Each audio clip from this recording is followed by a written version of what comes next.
Bienvenidos a Inexperto, nuestro espacio de análisis y múltiples perspectivas sobre las ideas que moldean nuestro mundo. A ver, piénsalo un segundo. ¿Cuántas veces has intentado convencer a un proveedor difícil en la oficina o a tu jefe de un aumento usando pura lógica y argumentos súper estructurados solo para terminar completamente frustrado? Muchísimas. Llegas con tus datos impecables, ¿no? Presentas tus puntos como si fueras un abogado frente a un jurado y de repente chocas contra un muro de ladrillos. Es una de las experiencias humanas más universales. Exacto. Y de eso trata nuestro análisis de hoy. Vamos a sumergirnos única y exclusivamente en el primer capítulo que se llama Las nuevas reglas, del libro Romper la barrera del no de Chris Voss. El famoso ex negociador de rehenes del FBI, claro. Ese mero. Y es que la vida cotidiana, desde, acordar tu sueldo en una nueva empresa en Monterrey, hasta el negociar el aumento de renta con un casero inflexible en la Ciudad de México, es una serie constante de negociaciones. El debate central que nos plantea este primer capítulo es fascinante. Y muy polarizante. Demasiado. La gran pregunta es, en la mesa de negociación, ¿qué domina realmente? ¿La resolución racional y estructurada de problemas, como dictan las vacas sagradas de la Universidad de Harvard? ¿O la inteligencia emocional, aparentemente irracional y táctica, forjada por el FBI en crisis de vida o muerte? Es un choque de paradigmas brutal entre la academia pura y la supervivencia en las calles. Yo desde mi trinchera estoy convencida de que, aunque reconozco que las emociones juegan un papel táctico, el marco lógico, estructural y racional de la academia sigue siendo la base. Herramientas como el BATNA son el andamiaje indispensable para cualquier acuerdo real. Sí, bueno, las emociones pueden abrir la puerta, pero tú dices que la lógica es la casa entera. Yo lo veo diferente. Mi postura es que la negociación debe centrarse fundamentalmente en las emociones y la psicología irracional de nuestro cerebro primitivo. Porque los seres humanos, por más trajes a la medida que usemos, seguimos siendo animales motivados por miedos profundos. Si no gestionas eso primero, la lógica es inútil. A ver, explícame cómo justificas descartar décadas de teoría económica estructurada. No la descarto, la reubico.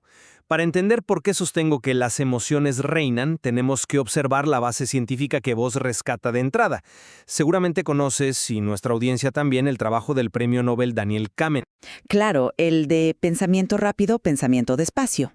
Exactamente. Sabemos que el sistema 1 es visceral, es instintivo y puramente emocional, mientras que el sistema 2 es la mente lógica y deliberativa.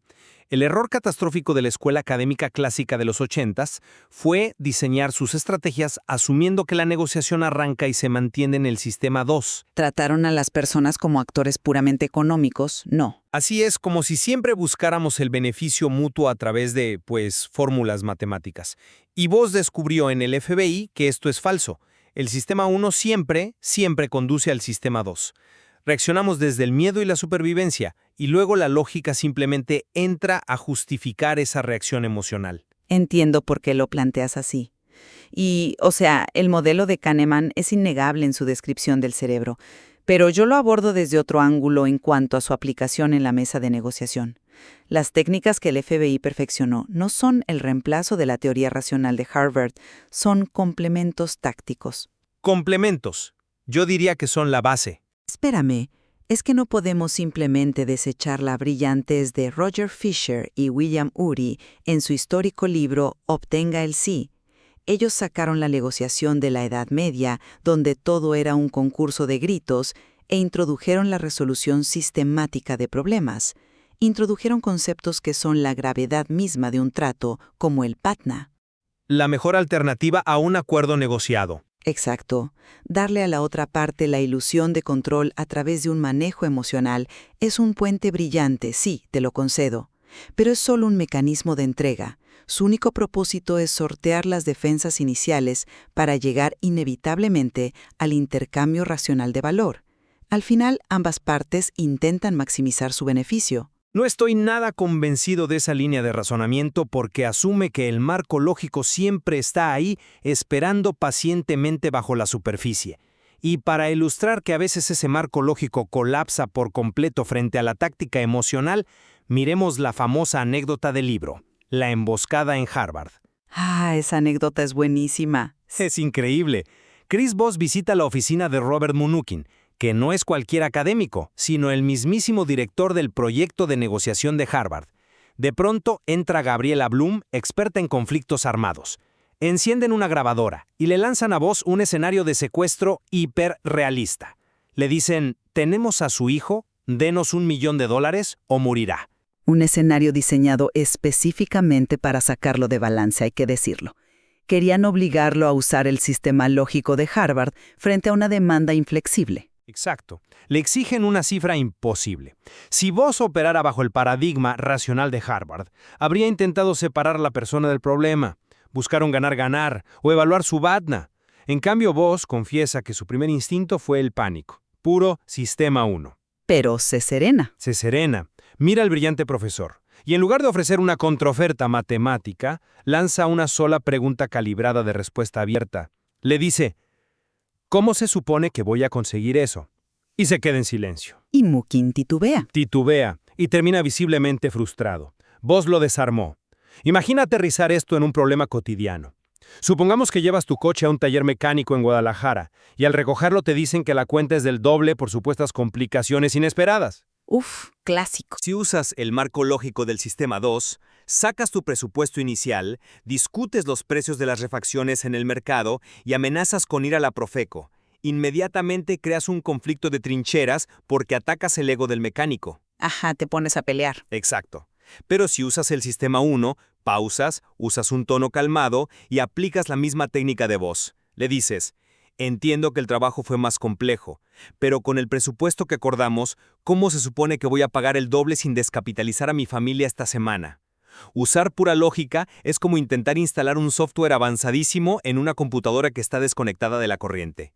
La empatía táctica es el cable de corriente. Es una analogía muy poderosa, de verdad, y concedo que la táctica es impecable para desarmar la confrontación. Pero, a ver, ¿has analizado realmente la mecánica de por qué esa computadora se encendió?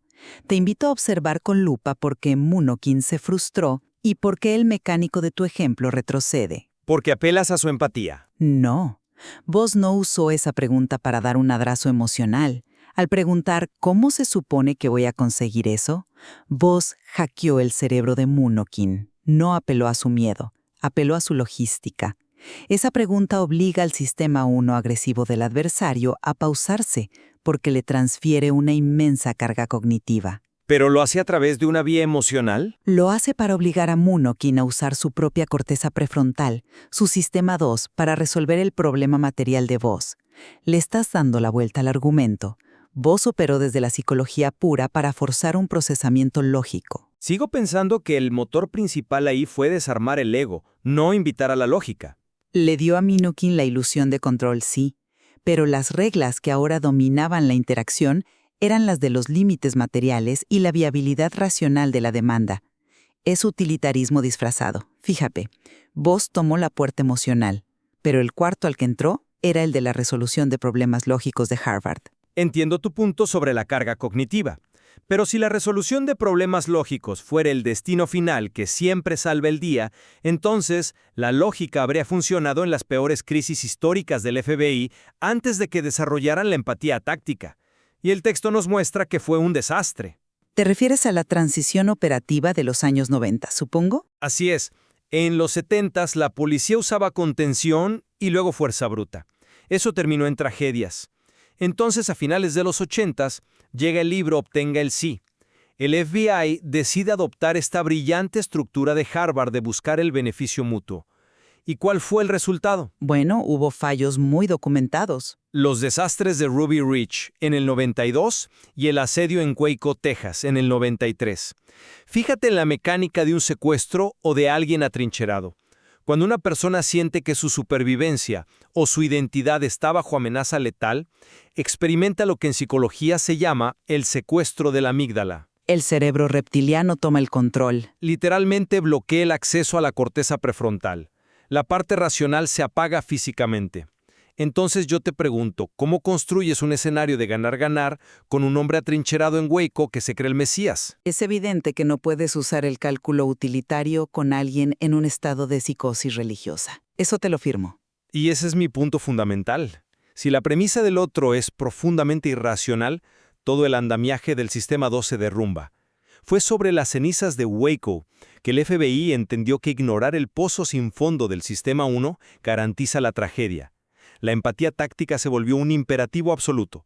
Sin ella, no hay negociación, solo colisión. Es una historia fascinante sobre la evolución de las tácticas de rehenes, sin duda. Y reconozco la existencia del secuestro de la amígdala en escenarios letales. Pero, estás mezclando peras con manzanas al trasladar eso al entorno cotidiano. ¿Por qué lo dices? La neurociencia subyacente es exactamente la misma. El rechazo se procesa en el cerebro en la misma área que el dolor físico. Sí, pero una cosa es lidiar con un extremista armado rodeado de tanques en Texas y otra muy distinta es negociar el precio de un departamento en la Colonia del Valle o pedir un aumento del 15% a recursos humanos. Las motivaciones estructurales son diametralmente distintas. No creas que son tan distintas. El miedo a perder es el mismo. En la vida diaria, civil y empresarial, ambas partes se sientan a la mesa porque quieren obtener valor. Existe una meta transaccional. De hecho, Voss hace una confesión clave en el texto.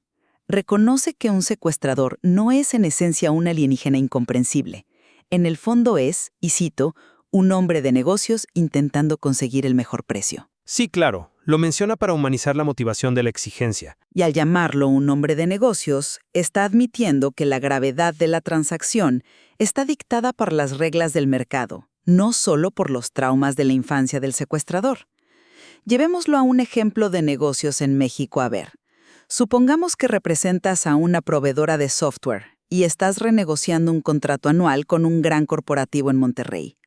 Tú quieres cobrarles 500,000 pesos y ellos solo tienen autorización para gastar 400,000. Ajá, un escenario clásico de presupuesto topado. Exacto. Tú puedes aplicar la mejor empatía táctica del mundo. Puedes usar ese tono suave del locutor de radio de medianoche que Voss sugiere para calmar el ambiente.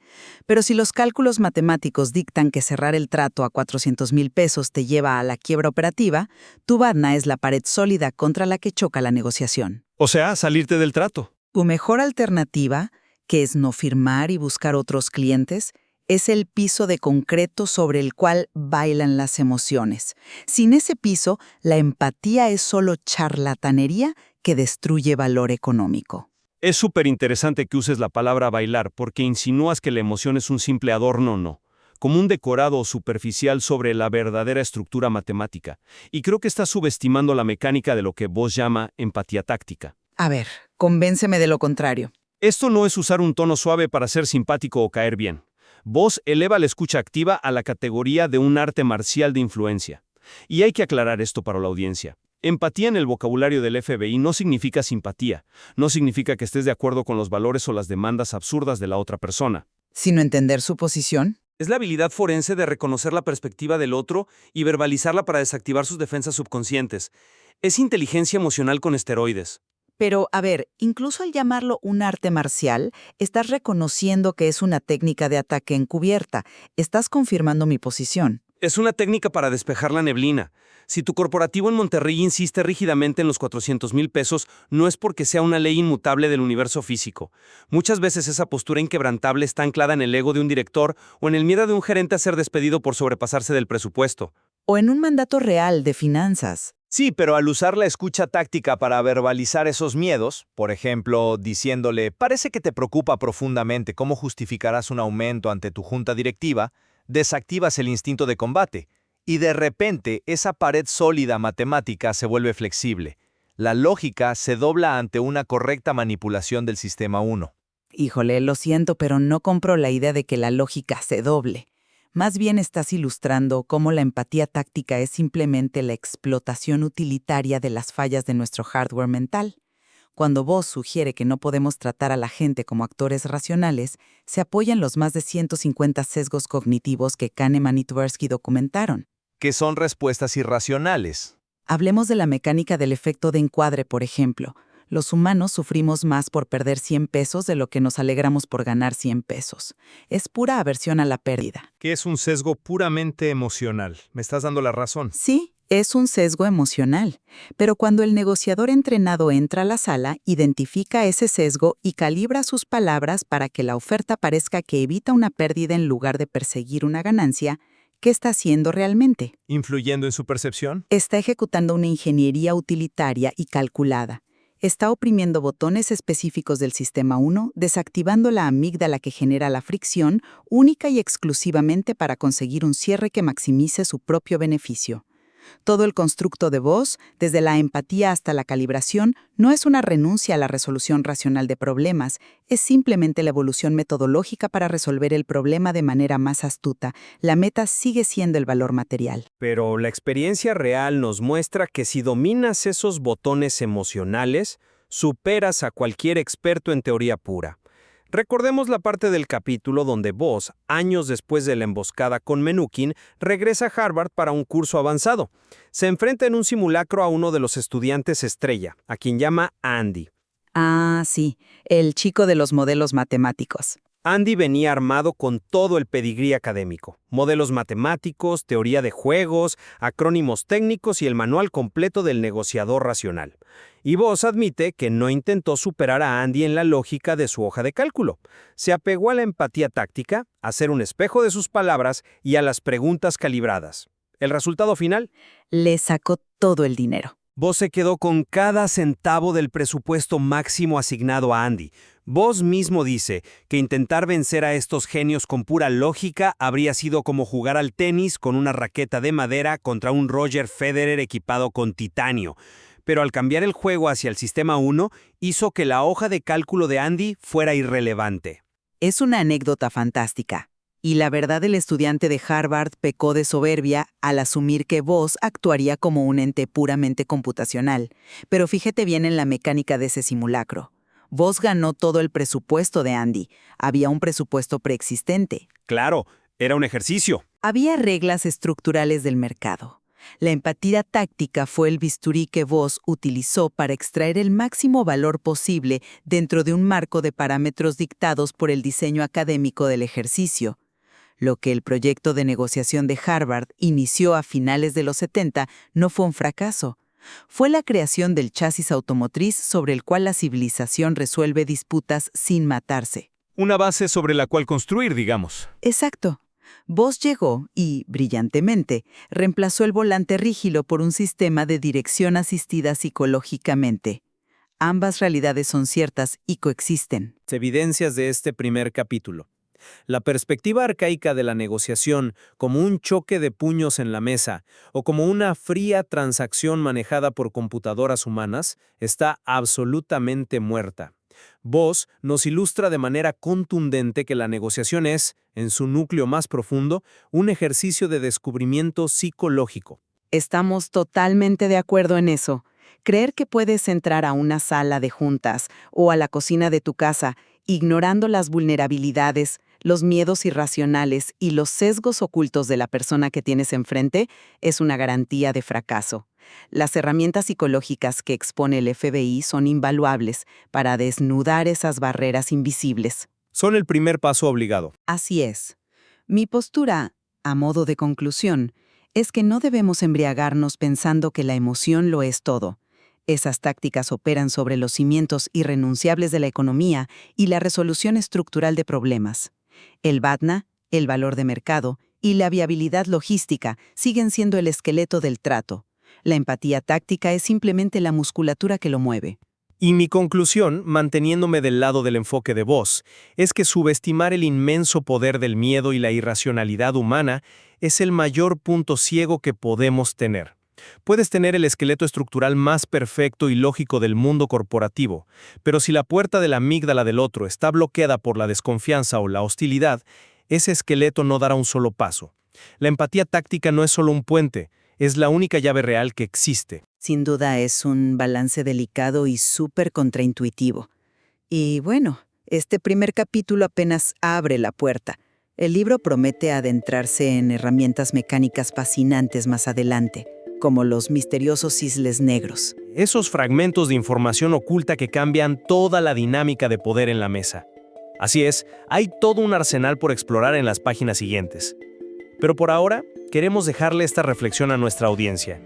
La próxima vez que te encuentres en un callejón sin salida en una discusión, ya sea debatiendo las cláusulas de un contrato complejo o lidiando con un representante de atención al cliente que se niega a cancelar tu internet, detente a pensar. Haz una pausa y analiza qué sistema estás usando. Exactamente. Pregúntate si estás gastando toda tu energía chocando contra el grueso muro del sistema 1 irracional, usando únicamente las inútiles herramientas lógicas del sistema 2. Dejamos que cada quien decida si en su próximo gran conflicto será un frío calculador estructural o un maestro de las corrientes emocionales. Gracias por acompañarnos en este espacio. Nos escuchamos en el próximo análisis.